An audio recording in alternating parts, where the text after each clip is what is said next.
Channel of Vadodara. Dabhoi તાલુકાના પ્રસિદ્ધ કાયાવરોહણ તીર્થની આસપાસ કંપનીઓ આવેલી છે, ત્યારે આ કંપનીઓ દ્વારા રાત્રિના સમયે કેમિકલ યુક્ત પાણી રંગાઈ કોતરમાં છોડવામાં આવી રહ્યું છે।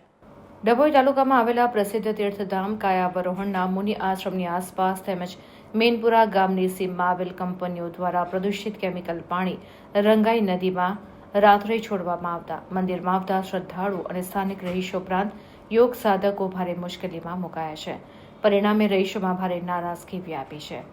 અગાઉ પ્રીતમ મુનિ દ્વારા લાગતા વળગતા અધિકારીઓ તેમજ વડાપ્રધાનને પત્ર લખીને જાણ કરવા છતાં આસપાસમાં આવેલી કેટલીક કંપનીઓમાંથી રાત્રિના સમયે છોડવામાં આવતા પ્રદૂષિત વાયુ હવાની સમસ્યાનો કાયમી નિકાલ લાવવા માટે અરજી કરી હતી, પરંતુ તેનું હજી સુધી કોઈ નિરાકરણ આવ્યું નથી। લકુલીશ મહાદેવજીના દર્શનાર્થે આવતા શ્રદ્ધાળુ યાત્રિકો તેમજ આશ્રમમાં રહેતા તમામ સંતો, મુનિ અને ભક્તોની આંખોમાં બળતરા, માથા અને ગળામાં દુખાવો થઈ રહ્યો છે, જેને પગલે આશ્રમના મહંત પ્રીતમ મુનિ દ્વારા આ સમસ્યાનો કાયમી નિકાલ કરવા માટે પ્રદૂષણ બોર્ડને જાણ કરવા માટે ડભોઈ પોલીસ મથકમાં અરજી આપી છે। લોકોને આંખમાં બળતરા અને ગળામાં દુખાવાના બનાવ પણ વધી રહ્યા છે, ત્યારે પ્રદૂષણ ફેલાવતી કંપનીઓ સામે કાયદેસરની કાર્યવાહી કરી હવામાં ફેલાતા પ્રદૂષણને બંધ કરવા માંગ કરવામાં આવી છે। મેનપુરા ગામની સીમમાં કેટલીક કંપનીઓમાંથી રાત્રિના સમયે હવામાં પ્રદૂષણ અને દુર્ગંધ મારતી હવા છોડવામાં આવતી હોવાની ફરિયાદ છેલ્લા ઘણા સમયથી હોવાથી વહીવટીતંત્ર આ તરફ ધ્યાન આપે તે જરૂરી છે।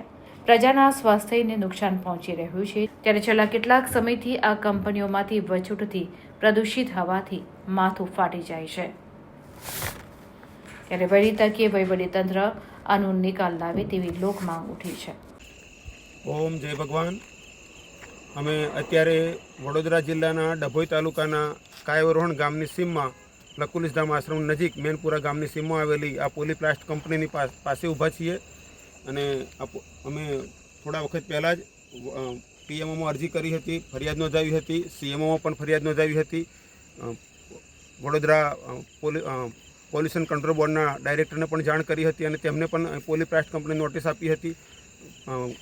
પોલીસને પણ અહીંયા અમે ફરિયાદ નોંધાવી હતી અને પોલીસ ખાતાએ પણ તેમને સ્ટ્રિક્ટલી સૂચના આપી હતી, છતાં પણ પાછું આજે ફરીથી 21 તારીખે 7:15ના સમયે ફરીથી અમને પોલ્યુશનવાળી હવા, પ્રદૂષિત હવા, દુર્ગંધવાળી હવા છોડવા માંડી અને તેવું પ્રદૂષિત પાણી છોડવા માંડ્યું। તેના કારણે આંખોમાં બળતરા થવી, શ્વાસ લેવામાં મુશ્કેલી થવી, બળતરા થવી, ગળામાં બળતરા થવી જેવી તકલીફો મહેસૂસ થવા માંડી અને અમે અત્યારે ફરીથી પાછું વડોદરા જિલ્લા પોલ્યુશન કંટ્રોલ બોર્ડના અધિકારીને જાણ કરી છે, પોલીસને પણ જાણ કરી છે।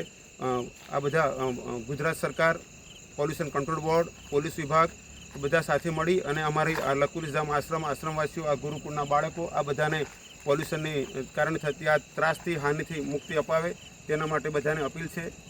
આ બધા બાળકો છે, બાળકો તમારો પણ અનુભવ શું છે? આંખમાં બળતરા થવી, ગળામાં બળતરા થવા, ચચરે છે આંખો।